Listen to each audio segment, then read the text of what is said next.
नमस्कार दोस्तों, स्वागत है आपका हमारे चैनल में। और आप देख रहे हैं ऋतिक शॉप 22।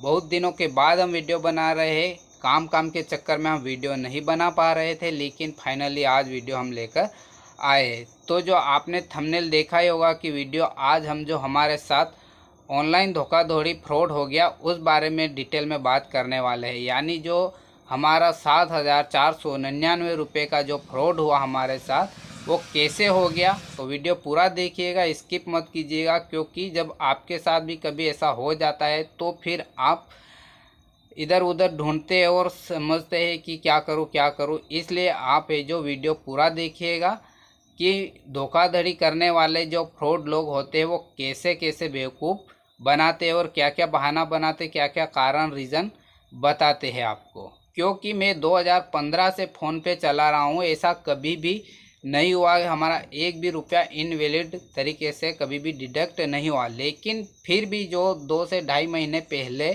हमारे साथ 7,499 रुपये का फ्रॉड हो गया।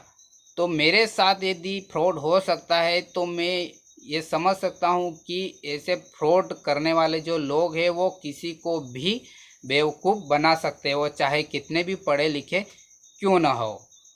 कंप्यूटर स्क्रीन पर इसलिए दोस्तों कि इसको समझाने के लिए, क्योंकि फ्रॉड हमारे 3 लोगों के बीच में हुआ, इसलिए आपको समझने में आसानी होगी कि कैसे हमारे साथ फ्रॉड हो गया।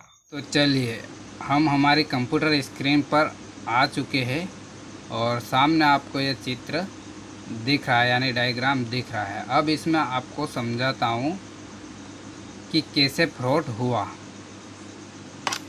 अब ये तो हो गया फ्रॉड करने वाला, और ये हो गया एक प्रोफेसर है भोपाल की, जिनके अकाउंट में पैसा फ्रॉड ने डलवाया।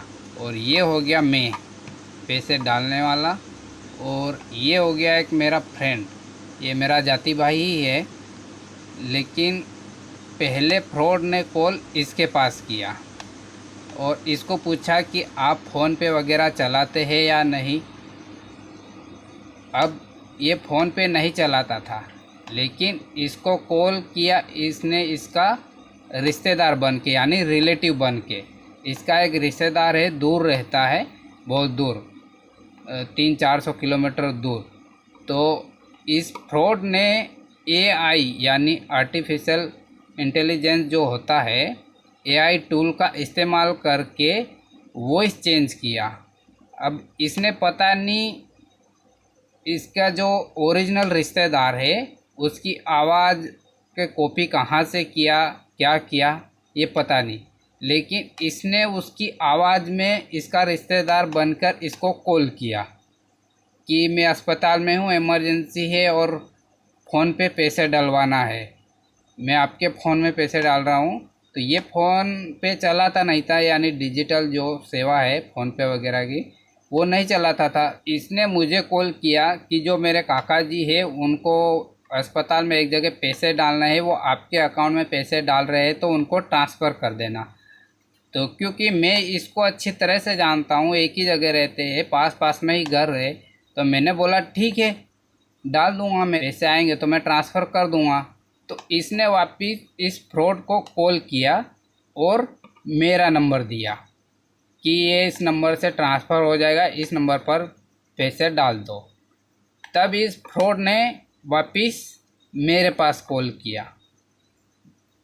तो मैं तो इसको जानता नहीं था, तो आवाज़ पहचानना या ना पहचानना मेरे लिए कोई मायने नहीं रखता था, क्योंकि ये मेरा फ्रेंड था, मैं इसको अच्छी तरह से जानता था। इसलिए मैंने इस पर विश्वास कर लिया, शक की तो कोई गुंजाइश ही नहीं थी।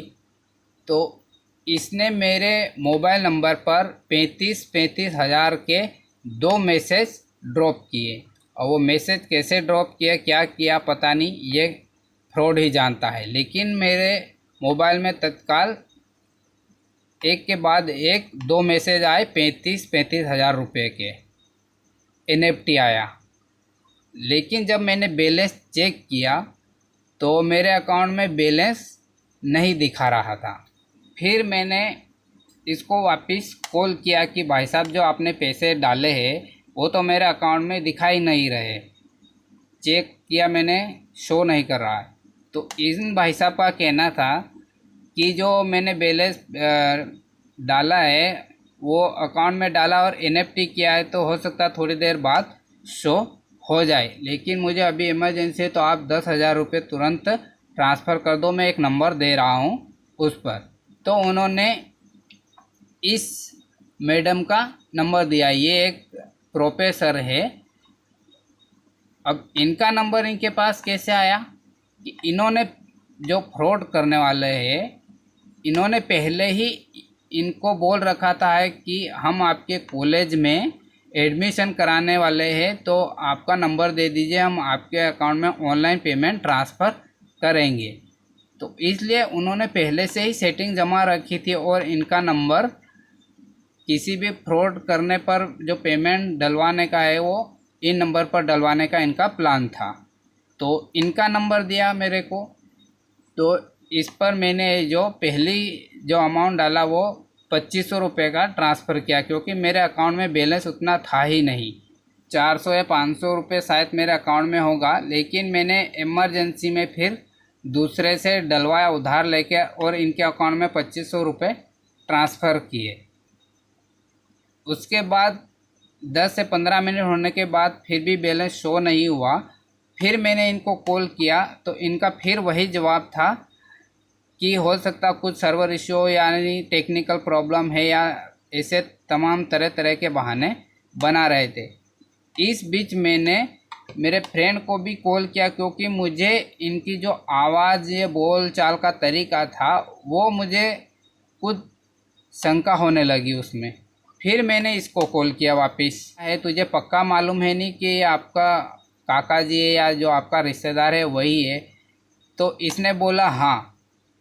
ये जब मैंने इसको पूछा तब इसने शोर करा कि हाँ मेरे रिश्तेदारी है, डाल दो।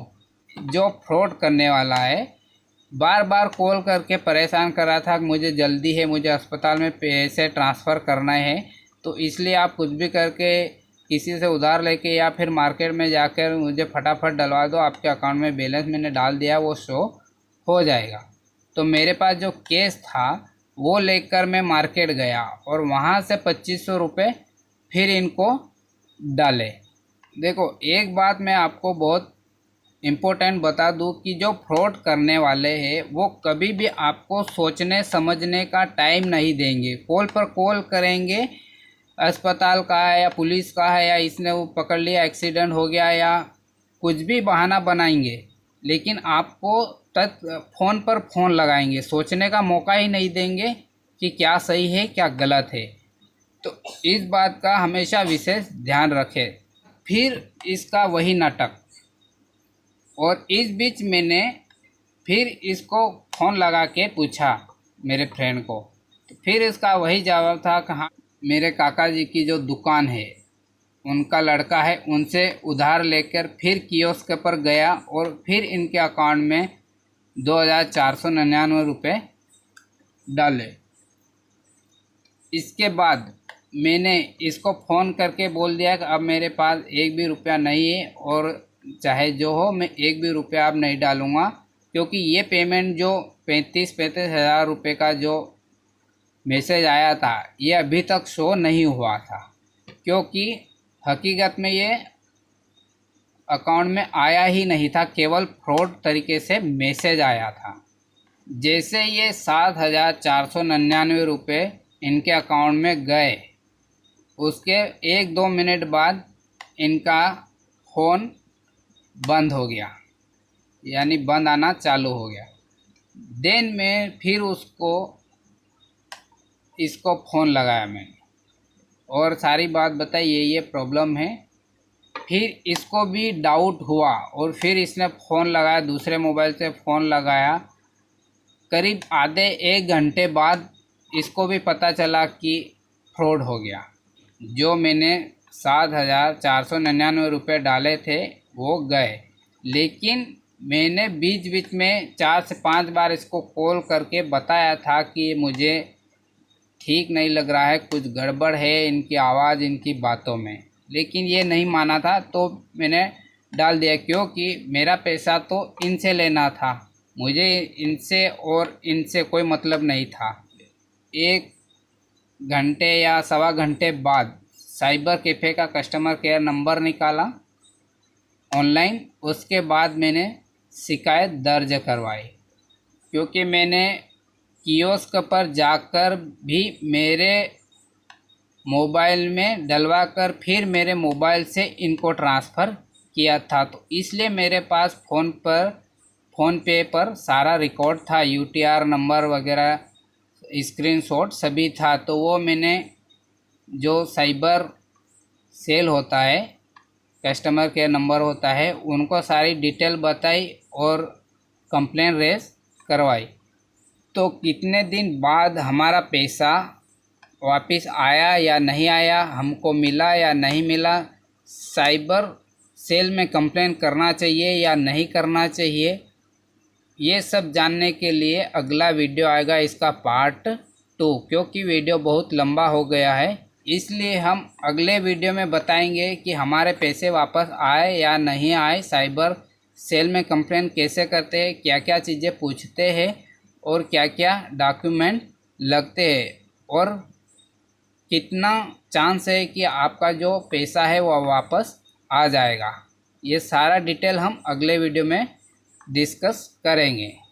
यहाँ तक हमारी जानकारी अच्छी लगी और वीडियो आपको समझ में आया, ये प्रॉब्लम जो हमारे साथ ऑनलाइन धोखाधड़ी हुई है, प्रॉब्लम आपको समझ में आई कि कैसे हुआ, तो वीडियो को लाइक कीजिएगा, शेयर कीजिएगा, और ये वीडियो काम का है, अपने अड़ोस पड़ोस या दोस्त रिश्तेदारों को भी आप शेयर कीजिएगा। मिलते हैं अगले वीडियो में। वीडियो पूरा देखने के लिए आपका धन्यवाद।